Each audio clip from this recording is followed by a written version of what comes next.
Sí, sí se ve. Vale, pues nada, primero muchas gracias por la organización del seminario e invitarme y efectivamente yo hoy voy a hablaros de teledetección, un poco a nivel metodológico, qué principales técnicas hay y qué utilidad tienen para el estudio del patrimonio a distintas escalas y solo por hacer el disclaimer al que me debo legalmente, actualmente soy Juan de la Cierva en el Instituto de Ciencias del Patrimonio de CSIC, por los correspondientes logos para que el Ministerio no me denuncie si algún día no hago publicidad de que me pagan ellos el salario. Vale, pues voy a decir, vamos a hacer un breve resumen de los conceptos generales comunes a toda la detección y ya meternos directamente en los principales tipos de análisis de teledetección que se utilizan habitualmente y en los últimos años en arqueología, como son análisis de imagen, tanto fotografía aérea como imagen satelital, los distintos sistemas de LIDAR y la fotogrametría aérea. Bien, la detección es básicamente el proceso de detección y medición de características físicas de un área o objeto de la superficie terrestre en base a las mediciones de la radiación que emite estos elementos. Además, captado siempre a distancia, sin contacto físico con el objeto o el terreno. Esto nos lleva, habitualmente suelen utilizarse distintos tipos de aeronaves o incluso a nivel satélite. Pero la detección también incluye toda la parte de procesado e interpretación de esos datos. Habitualmente se suele referir, incluso cuando estés leyendo o tratando el tema en castellano, con el nombre inglés directamente de remote sensing, ¿vale? Que es directamente teledetección. Vale, esta teledetección tiene una gran cantidad de herramientas utilizadas para medir estas radiaciones que derivan de un montón de ciencias en las que no entraremos, aunque sería muy interesante conocer de todas ellas, y que además todos estos datos e interpretaciones tienen una enorme utilidad para un montón de disciplinas, desde meteorología, clima, geología, incluso hasta intervención en eventos de riesgos naturales o incluso seguimiento de incendios en tiempo real. Y también, como siempre, la arqueología se ha aprovechado de todo lo útil que desarrollan el resto de las ciencias y ya incluso desde los primeros inicios de todas las ramas de la detección. En este caso, la arqueología lo ha aprovechado sobre todo a nivel de prospección de grandes espacios de grandes paisajes y también a nivel de documentación de yacimientos, que es un poco de las dos ramas que os voy a hablar. Y que sobre todo está cada vez más en auge. La arqueología en los últimos 20 años, por todo el avance que ha habido tecnológico, tanto en la rama satelital como sobre todo con los drones y sus distintas aplicaciones. Bien, como unos breves conceptos generales para la detección, tenéis que saber que entre las múltiples técnicas se pueden clasificar por dos puntos. ¿Vale? Por qué tipo de soporte es el que lleva el sensor y cuál es el tipo de sensor, habiendo distintas combinaciones entre métodos de soporte y de sensor. Vale, los soportes suelen ser autopropulsados y actualmente lo más habitual son satélites, aviones, helicópteros o drones para los medios aéreos, aunque en momentos más precarios y sobre todo cuando los drones no eran tan asequibles como en la actualidad, se llega a utilizar métodos autopropulsados como cometa globo aerostático. Incluso veis ahí las imágenes de las palomas espías en la Primera Guerra Mundial, con las que se sacaban imágenes desde el frente, aunque no he encontrado ningún ejemplo histórico de que haya utilizado palomas para hacer fotografía en arqueología, pero también es un método que se puede emplear. Vale. La cometa ya os podéis imaginar que tiene el peligro que tiene a la hora de que se estampe con el sensor, pero si algún día no tenéis presupuesto, pues es una opción. Vale, los sensores se clasifican en este caso en cómo realizan la medición del área objetivo de estudio, que puede ser activos o pasivos. En los sensores activos, el sensor emite una onda y va a ser esta onda la que se mida. Vale, la reflexión que haga el pulso emitido por los distintos tipos de sensores va a ser lo que nos aporten los datos con los que luego se documenta e interpreta el terreno. Dentro de estos de los tipos de sensores activos entran los más habituales de LIDAR o infrarrojos empleados en arqueología, pero también radar o sonar incluso para la detección subacuática. Y por otro lado, los pasivos miden únicamente los valores que emite el objeto de forma natural, el objeto del terreno, lo que viene a ser básicamente la reflexión de la radiación solar sobre la Tierra. Vale. Empezando por lo más básico, como puede ser una cámara de fotos que únicamente registra la refracción de la luz en la superficie, pero también pues, espectrómetros, sensores termales, radiómetros, etc. Bueno, además de esta clasificación de según tipo de soporte y según tipo de sensor, hay que tener en cuenta dos elementos a la hora de analizar las técnicas de teledetección y que son de gran importancia, además, para saber qué tipo de técnica nos conviene usar en distintos tipos de análisis, ¿vale? Que es la precisión y la cobertura, porque todas ellas van a variar según el tipo de soportes y sensores que se esté utilizando y hay que escoger siempre, en función de la escala de trabajo, cuál es la óptima que nos interesa. Vale, porque la cobertura va desde una cobertura total de la superficie terrestre que nos ofrecen las imágenes satelitales, pero que nos van a dar, por esta gran cobertura, una precisión inferior. Suelen andar en torno a los metros, aunque los últimos satélites comerciales, en según qué tipos de sensores, pueden llegar a ser ya con unos errores centimétricos y que el píxel se nos vaya solo a 50 centímetros de error. Si estamos haciendo una investigación más intensiva, pues utilizar o bien el LIDAR o la fotogrametría en base a dron, que nos da una precisión milimétrica o submilimétrica, pero que debido a la cantidad de volumen de datos y a lo que aguantan en vuelo el dron, pues se puede aplicar solo a un área de superficie mucho más pequeña que lo que nos encaja la parte satelital. Entonces, hay que tener en cuenta estos dos elementos a la hora de escoger qué tipo de técnica vamos a utilizar para documentar y analizar el territorio y los yacimientos. Hay que tener en cuenta que iremos viendo que realmente todas estas técnicas se pueden utilizar a la vez y son complementarias. Empezando ya en los distintos tipos de técnicas de teledetección y su utilidad en arqueología, empezamos por la más clásica, que es la fotografía aérea, que comienza a aplicarse prácticamente desde que se inventa la fotogrametría. Aquí tenéis un dibujo, una caricatura del fotógrafo Nadar, que ya en la segunda mitad del 19, su video globo aerostático, probaba las nuevas cámaras fotográficas sobre los cielos de París.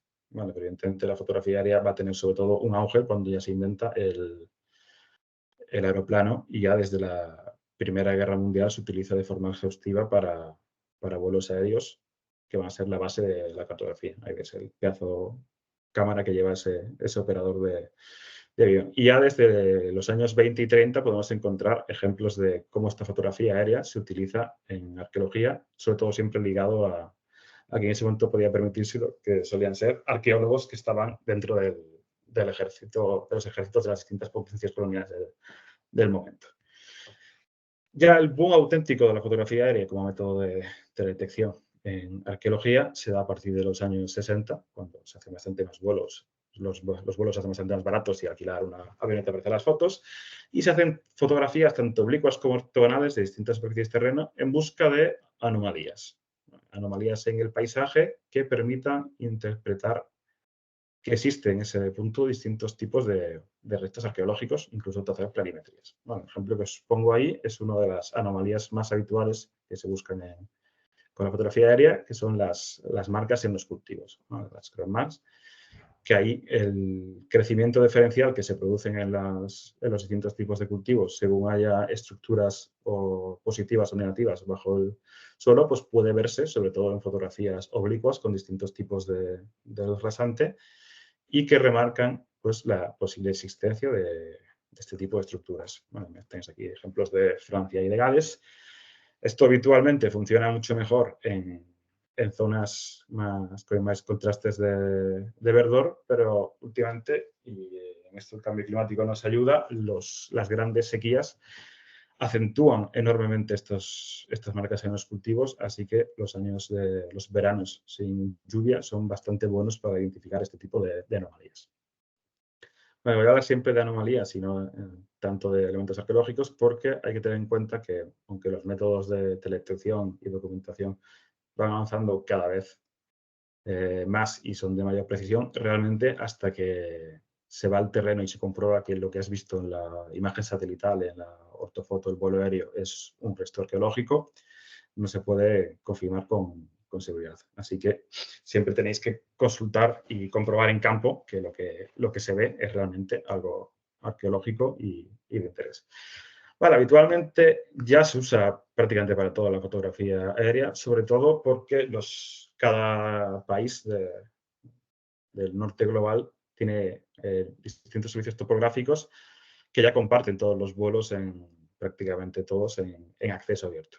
O sea que tenéis a vuestra disposición un enorme fondo de fotografías aéreas, que suele ser lo primero que se hace al empezar un proyecto, es ir a mirar, sea en Google Maps o en España en el PNOA, una fotografía del yacimiento. Vale, el Instituto Geográfico Nacional realiza un plan nacional anual desde 2004 de ortofotografía del PNOA, o sea que hay una cobertura anual de toda España año a año que podéis descargaros de la continuación con uso totalmente gratuito.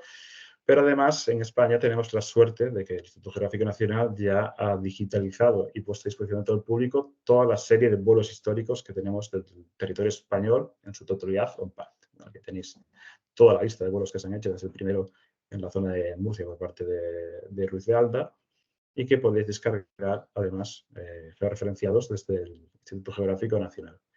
Y de gran interés es, sobre todo, los dos primeros vuelos americanos, el A y el B, por tener fotografías de bastante buena precisión y calidad para la época, y que además están hechas justo en momentos previos a la gran expansión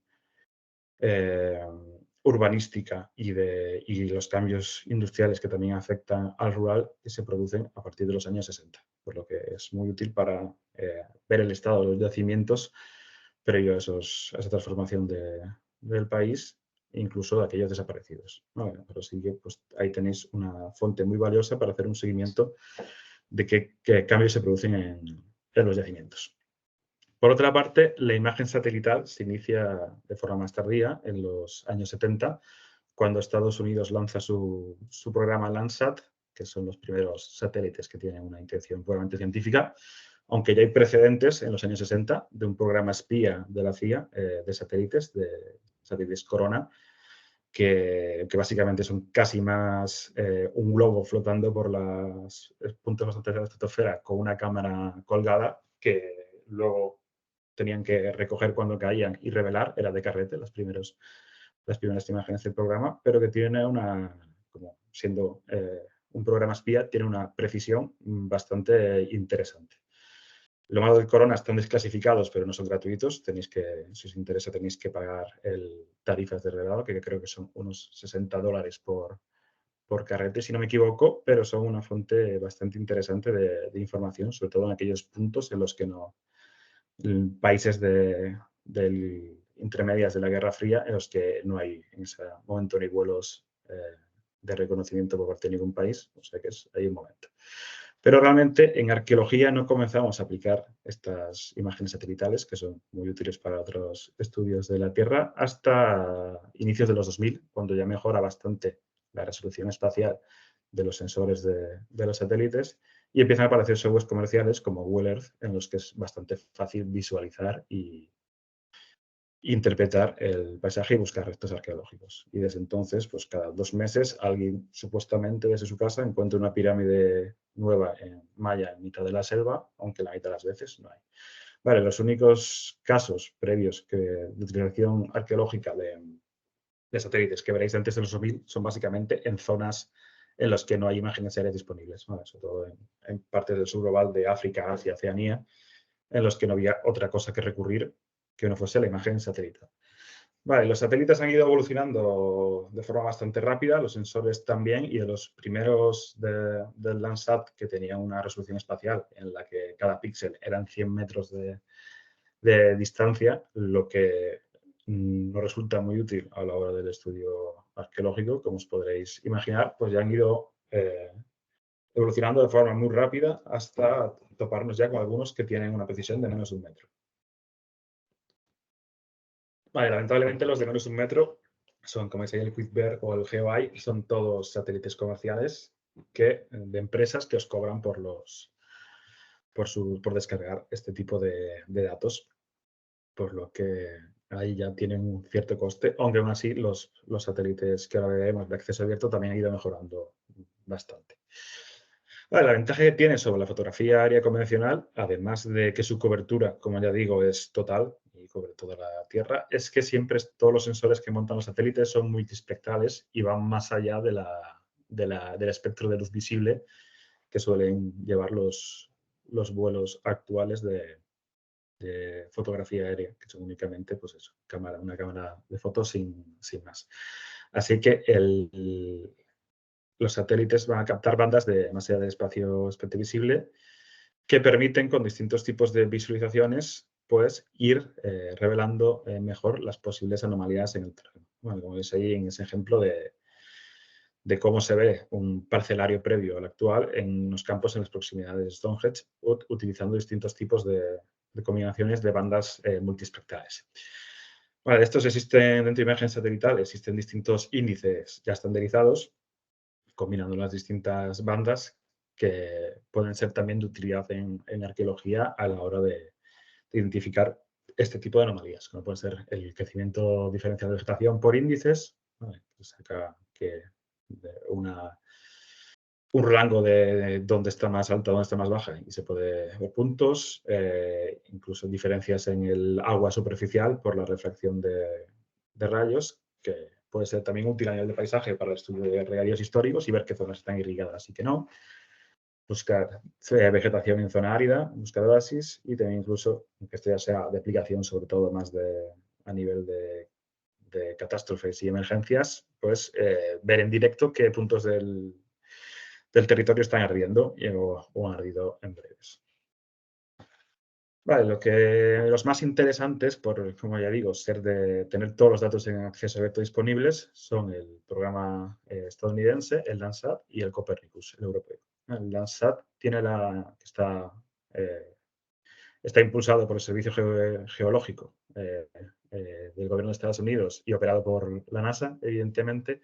Tiene la ventaja de que es el primero en iniciarse desde el 72, continúa activo a día de hoy, creo que ya van por el satélite, no sé si el 12 o el 13, aunque alguno se estampó en el lanzamiento y no está operativo, lo que nos da una cartera bastante amplia pues, de imágenes históricas de los yacimientos que son bastante útiles a la hora de monitorizar y ver la evolución del estado de los yacimientos.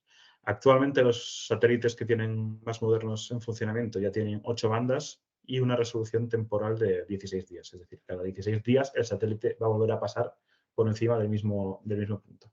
O sea que tenemos un histórico de 2 fotos al mes del yacimiento que nos interese. Y la resolución espacial aquí en este caso varía según qué tipo de sensor y qué tipo de banda nos interese. Las bandas más precisas tienen una resolución de 15 metros, las más difusas de 60 metros. Pero bueno, ya 15 metros ya aproxima bastante mejor si no tenemos otros métodos de selección para la zona. ¿Vale? Y desde ese enlace que tenéis ahí, con solo registrar un usuario, podéis descargar todos los datos que queráis, incluido desde el 72. Vale, de hecho, esa plataforma también permite descargar las imágenes del Corona, pero en este caso, como digo, es previo pago.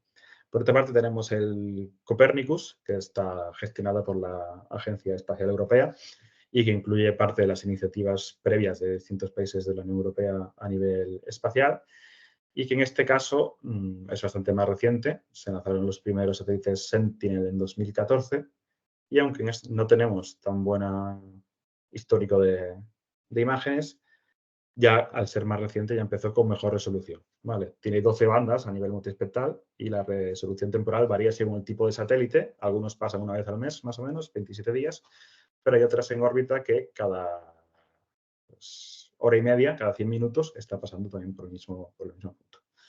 Bueno, evidentemente los satélites están pensados para todo tipo de cosas, no solo para la arqueología, pero son bastante útiles y tienen algo mejor resolución que los de Landsat, ¿vale? Hasta 10 metros. Y de nuevo también todos los datos son de descarga libre. Vale, para trabajar con este tipo de datos de los satélites es necesario trabajar los datos en bruto, sobre todo, en primer lugar, para corregir las distorsiones de lente y las distorsiones provocadas por la atmósfera de los parámetros. y posteriormente procesar las distintas bandas en función de lo que nos interese. Vale, ahí tenéis un esquema que explica algunos de las combinaciones de color más habituales para el análisis de fotografía satelital, pues el color natural o los pseudocolores, y que tenéis que tener en cuenta realmente que en cada tipo de satélite varía qué banda es la que tenéis que utilizar. Pues hay que tener en cuenta para conseguir el mismo resultado, hay que utilizar bandas distintas porque cada agencia espacial decide darle una numeración distinta.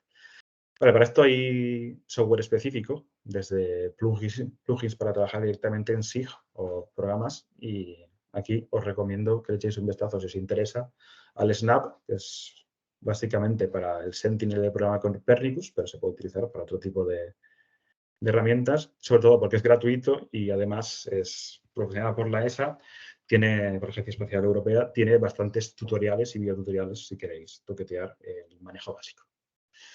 Vale, todos estos datos y todas estas bandas, como ya digo, se pueden utilizar también en arqueología en búsqueda sencillamente de esas anomalías en el terreno, probando los distintos tipos de bandas multiespectrales para maximizar la visibilidad, como es en este ejemplo de un yacimiento en Nazca, en Perú. Ya pasando al siguiente tipo de teledetección, que también es mayormente activo, el satélite es ya el LIDAR, que es básicamente pues la emisión de pulsos láser para medir sus retornos y rebotes y obtener así pues, cálculos de modelos de distancia y modelos 3D. Vale, el LIDAR puede ser tanto terrestre como aéreo. Vale, tenéis un láser escáner, es básicamente un LIDAR terrestre, pero en este caso, como vamos a hablar sobre todo del aéreo, por las limitaciones que tiene el LIDAR terrestre. En primer lugar, en precio, que es bastante caro el sensor, y lo pesados que son, no permiten mucha movilidad a la hora de documentar elementos grandes, ya sea yacimientos de mediano tamaño o sobre todo áreas. Vale, el emisor LIDAR, en el caso de aéreo, va siempre montado en una avioneta, un helicóptero, en el caso de las grandes coberturas, o ahora mismo también incluso ya en drones, y va emitiendo cientos de pulsos por segundo para medir el rebote. Vale, además de esta medición, para que esté correctamente georreferenciada, la aeronave tiene que tener un sistema de GPS diferencial y un sistema de medición inercial para saber cuál es la velocidad y la posición del sensor para cada uno de los pulsos, ¿vale? Para poder luego ubicarlos correctamente. De estas pasadas con el LIDAR, lo que vamos a obtener son unos datos brutos que son básicamente pues, el conjunto de medición de para cada punto del láser el tiempo de rebote y la intensidad del retorno. Bueno, esto nos permite conocer, por un lado, las distancias, pero también aproximarnos a qué tipo de objeto ha sido el que ha provocado ese rebote. Y tiene la ventaja, al ser tan densas las nubes de puntos del láser, que suele penetrar bajo las cubiertas vegetales, ¿vale? Incluso las muy densas, por lo que es muy útil para prospectar y topografiar zonas boscosas que de otra forma sería imposible de documentar más abajo de la copa de los árboles. Vale, estos datos brutos nos van a venir en un archivo LAS o LAF, que es comprimido, que vamos a pues, tener que procesar nosotros, o sea, en automático o en manual, para luego poder generar todo este conjunto de puntos y de rebotes, un modelo 3D, eso sí, de gran precisión, de la superficie. Vale, la aplicación que tiene para la arqueología es muy reciente, porque también tiene una aplicación muy reciente a nivel de resto de ciencias y de disciplinas, sea topografía u otras. Y básicamente en arqueología ha empezado a emplearse, sobre todo desde la década de 2010, desde muy inicios, porque las agencias estatales de los distintos países, sobre todo de Europa y de Estados Unidos, han comenzado a realizar estos vuelos a nivel nacional para topografiar con mayor precisión el territorio y a liberarlos, igual que las ortofotos aéreas, para el uso de la población. Así que desde 2010 tenemos una documentación a escala nacional y de enorme precisión. Vale, tienes un ejemplo de pues, todo el centro de Madrid en formato de 9 puntos. Vale, en España el Instituto Geográfico Nacional comenzó a implementar el plan de vuelo LiDAR desde 2009. Vale, ya tenéis disponibles las dos primeras coberturas en su totalidad, desde la primera que tenía una precisión algo menor, en la de 2 metros cuadrados por píxel al final, y ya se han iniciado los vuelos de la tercera cobertura. Vale, que esto ya garantizan que caen 5 puntos de ese pulso láser al menos por metro cuadrado, pues lo que nos da una precisión enorme a nivel de, si estamos estudiando paisaje, que son 20 centímetros cuadrados de precisión. Vale, hay que tener en cuenta que, aunque ha empezado en 2022 hasta 2025, su disponibilidad va a variar según zona geográfica de España, que podéis ver en la web del IGN cuáles son los distintos áreas y los planes que están de vuelo de según año, y pasarán 1 o 2 años en cada zona hasta que nos den los datos ya un poco trabajados y de libre descarga. Vale, porque lo que nos ofrece el IGN es básicamente los puntos en brutos y con una clasificación bastante automática. Como ya digo, el tipo de reflexión y el tiempo que tarda en rebotar cada haz nos indica contra qué tipo de superficie ha rebotado el láser, lo que se puede clasificar en distintas categorías de terreno, vegetación alta, media, baja, agua, edificación, etc. Vale, ahí tenéis, aquí se utilizan las clases y así también os los da el IGN, las clases definidas por la Asociación Americana de Fotográfica y Teledetección. Y como ya dije, las grandes ventajas que tiene el LiDAR y que es de enorme utilidad en arqueología es que consiguen penetrar sobre cubiertas vegetales bastante densas. Vale, por los que nos da una topografía del territorio muy detallada y sin lagunas. Lo que más tiempo os va a llevar si trabajáis con LiDAR es básicamente clasificar estos puntos, ¿vale? Este procesado. Pero la buena clasificación va a ser fundamental para tener un resultado fiable, que se traduzca ya en convertir esos puntos en un buen modelo digital del terreno o de superficie. Vale, que se puede realizar esta clasificación manualmente, aunque esto solo es decir, ir marcando punto a punto, y si veis que no coincide por lo que se ve en la fotografía aérea y que no ha tocado en vegetación, pues cambiarlo, por ejemplo, por tierra, pero solo es viable en datasets muy pequeños. Vale, de hecho, lo más habitual al final es utilizar distintos algoritmos de clasificación automática en función de las refracciones y los pulsos.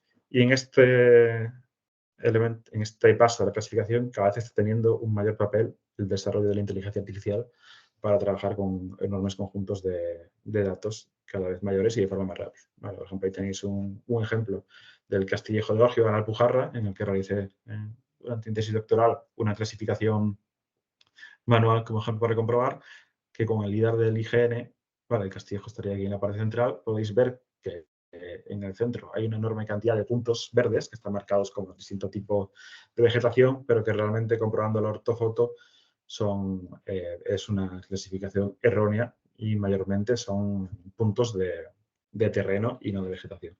Y lo mismo en el Castillejo de Poqueira, que aquí incluso, de forma además un poco más jodida para la arqueología, los restos de aljibe y parte de las murallas los estoy interpretando como vegetación en vez de como estructura. Vale, por eso siempre es necesario hacer un repulido de la clasificación automática que nos ofrece el Instituto Geográfico Nacional, que va en bruto.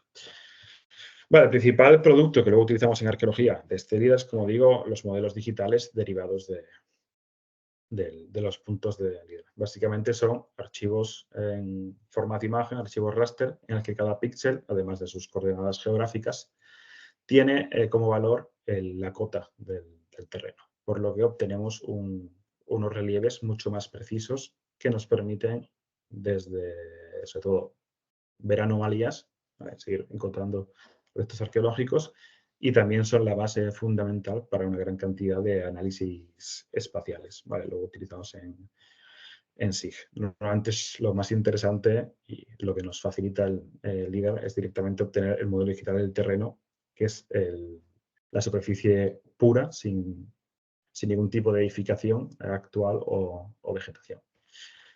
Vale, como digo, estos MDTs se pueden se pueden utilizar para buscar anomalías. ¿Vale? De hecho, hay distintos tipos de análisis que se pueden realizar fácilmente con plugins en SIG para destacar distintos tipos de elementos del relieve para que aparezcan más visiblemente posibles restos arqueológicos, ¿vale? Desde modelos locales de relieve o iluminación múltiple como el Field Shading, PCAs, ¿vale? No, obviamente ahí tenéis la definición de cada uno de ellos, pero lo que interesa realmente es esa visualización mejorada. Además, hay que tener en cuenta que siempre habitualmente cuando os encontréis un artículo analizando este tipo de datos LIDAR o lo hagáis vosotros, se suelen hacer todos estos distintos tipos de análisis para comparar cuál da mejor resultado en cada terreno, porque varía.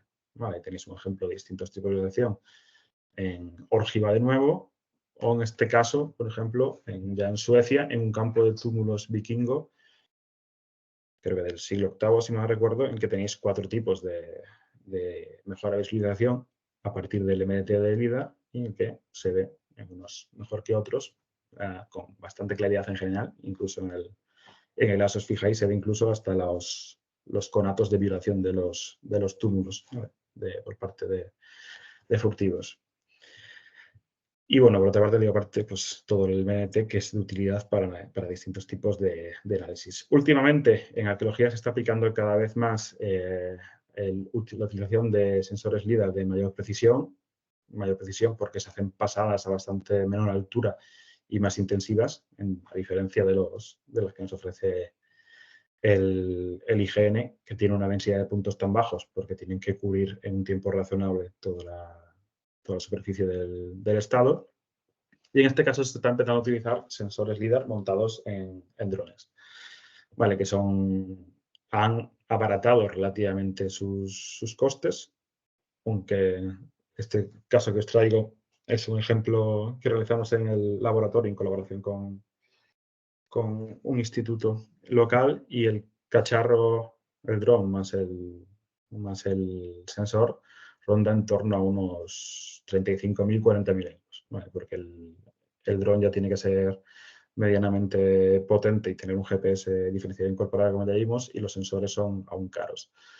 Pero en el caso de que se pueda acceder a ese tipo de equipamiento o alquilar, se obtiene una calidad métrica enorme comparada con la que se podría conseguir con el LIDAR de libre acceso del IGN. ¿Vale? Y veis para la misma zona, en este caso en el Valle de Espique, en la provincia de Granada, que el LIDAR del IGN para ese espacio nos ofrece solo 600.000 puntos, casi 700.000, mientras que el vuelo con ese sensor de ese mismo espacio nos da casi 900 millones de puntos, lo que nos da 570 puntos por metro cuadrado.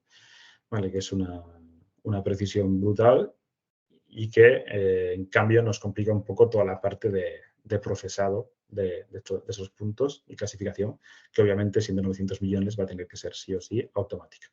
Vale, incluso ofrece también hicimos la comparativa con los puntos que nos daría la fotogrametría, en este caso con Phantom Phone, y siguen siendo casi el triple de puntos, a 300 millones, comparado con el sensor LIDAR, ¿vale? Por lo que es una alternativa que existe y cada vez será probablemente más barato, tal y como avanza la tecnología.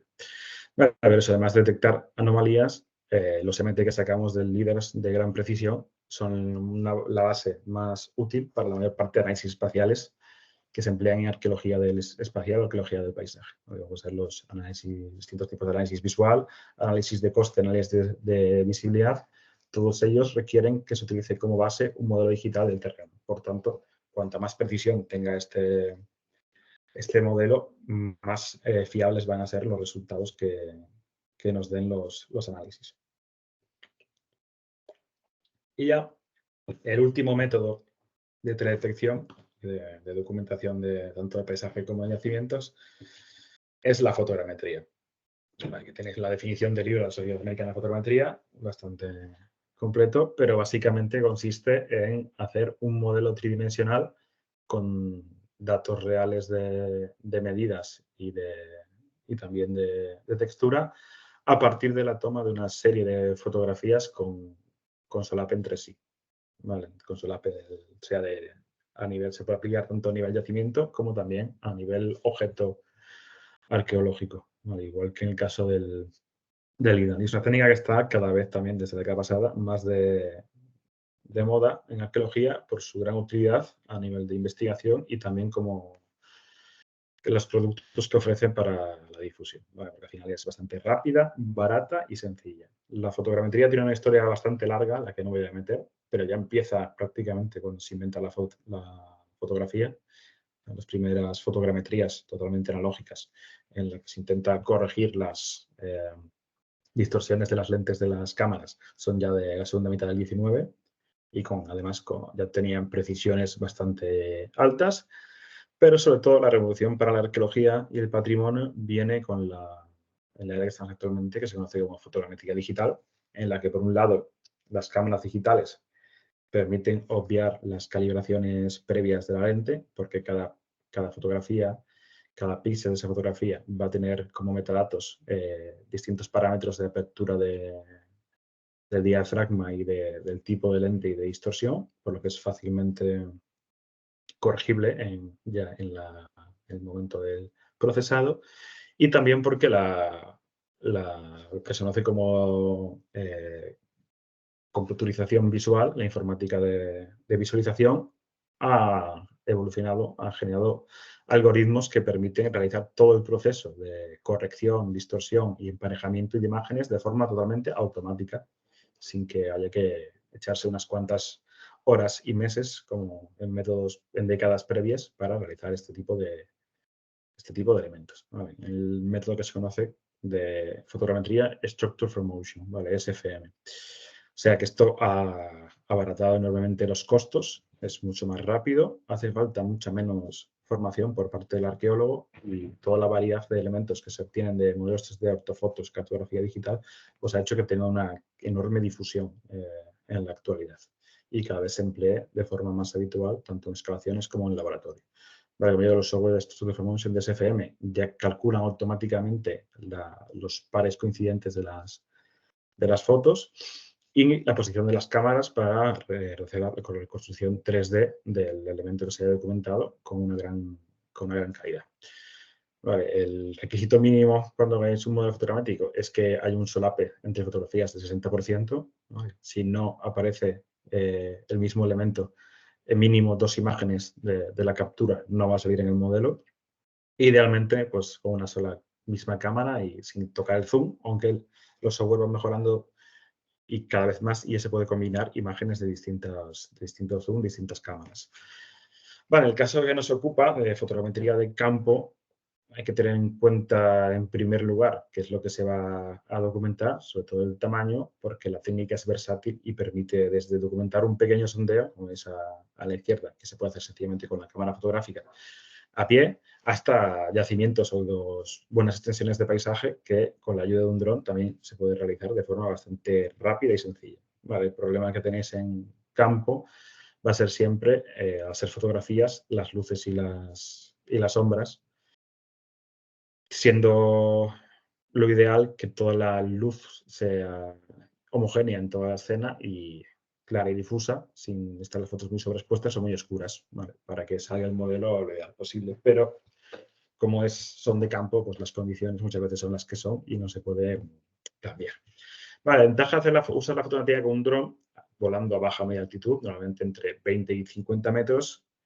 El proceso es el mismo, hay que mantener el solape y tienen que salir las fotos, todas las partes que quieras documentar, a mínimo 2 fotografías, pero es muchísimo más rápido, ¿vale? A la hora de cubrir grandes superficies de terreno. Más es sencillamente fácil georreferenciar el modelo para que tenga las dimensiones correctas a través de dianas que se miden con GPS o estación total.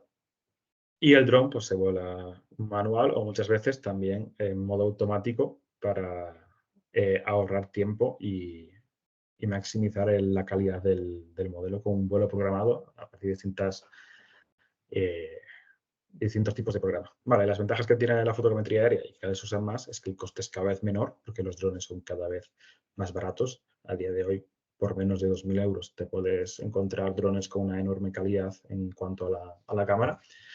y es enormemente rápido para realizar documentación de yacimientos de gran tamaño, ¿vale?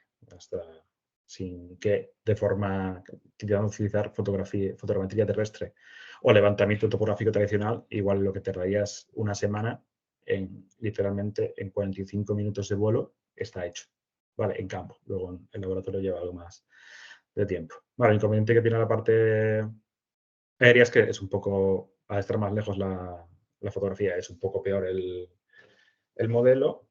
Hace falta ya licencias de vuelo para, licencia de piloto para el dron, y las baterías aún duran un poco, por lo que reduce un poco el tamaño de los yacimientos que se pueden volar. Vale, tienes un ejemplo de un vuelo programado en la Alcázar de Guadix, en el que sencillamente se marcan los puntos y el dron va él solo siguiendo el GPS, tomando fotografías.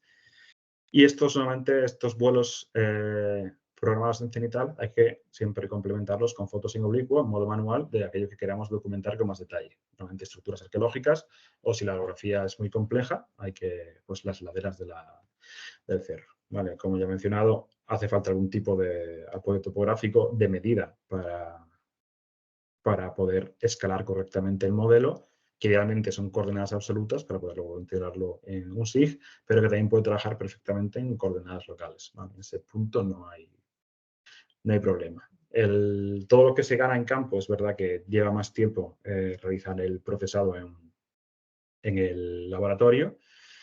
Vale, hace falta un equipo relativamente potente a nivel sobre todo de procesador y de memoria RAM, y los modelos son relativamente pesados. Vale, un yacimiento igual de 1 o 2 hectáreas, igual se os va el modelo de las fotos a 50 gigas, o sea que hace falta capacidad de almacenamiento, pero realmente la rapidez en campo y la gran calidad gráfica y métrica a la hora de la documentación compensa absolutamente. Vale, los resultados que vais a tener son modelos 3D, ortofotos totalmente, con las medidas totalmente correctas, especificadas, sobre las que podéis hacer todo tipo de planimetrías que queráis, ¿vale? Con textura fotorrealista y asegurándoos de que el error métrico es minúsculo, ¿vale? Llegando incluso a ser submilimétrico en muchas ocasiones, que es más que de sobra para las planimetrías ecológicas.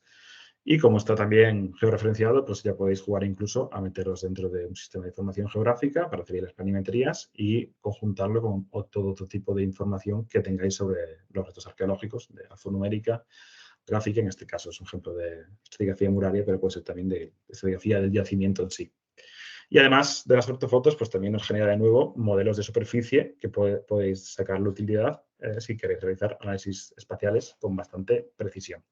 Vale, ya concluyendo, me estoy pasando 3 minutos el tiempo, que si queréis documentar algo y aplicar la teledetección, a la hora de escoger técnica, básicamente tenéis que fijaros en cuál es el área de estudio y qué precisión, ¿vale? Cuál es el tamaño que también tenéis y qué precisión queréis, ¿vale? Porque ahí va, al final, a mayor superficie de estudio tenéis que conceder que vais a tener menos resolución para que sea manejable la documentación, pero la ventaja de que todas estas técnicas al final están georreferenciadas es que realmente podéis estar trabajando a la vez en distintas escalas, ¿vale? Podéis estar haciendo un estudio a nivel de paisaje, que utilicéis tanto fotografía aérea y LIDAR de baja resolución como satelital, y que los puntos concretos que más os interesen estén integrados con un LIDAR más preciso o con una fotogrametría. Vale, os dejo ahí también la coletilla de que todo lo que hagáis con teledetección hay que comprobarlo siempre en el terreno, ¿vale? Que es importante. Vale, además tener en cuenta que realmente la teledetección es únicamente el primer paso para todo un flujo de trabajo de documentación y análisis que os puede llevar a distintos tipos de análisis dentro de la arqueología virtual, que pueden ser análisis de volumen, RTI, incluso otros elementos de gran utilidad a nivel de divulgación, como puede ser reconstrucciones en 3D o impresión 3D. O sea que es una herramienta que tiene un potencial enorme, más allá solo de la documentación del paisaje y del yacimiento, tenlo en cuenta. Y pues nada, eso, de conclusiones, tiene bastante futuro este apartado técnico para la arqueología y para el resto de disciplinas, por la combinación de escalas, lo rápido que se está abaratando los costes y la precisión que están alcanzando las técnicas, dada la rápida evolución tecnológica. Vale, el problema es que, evidentemente, cada tipo de técnica va a requerir una formación específica por vuestra parte, que a veces es más fácil y más barato de conseguir que en otro tipo de técnicas. Así que si tenéis alguna duda al respecto, pues encantado de resolverosla. Y estaría.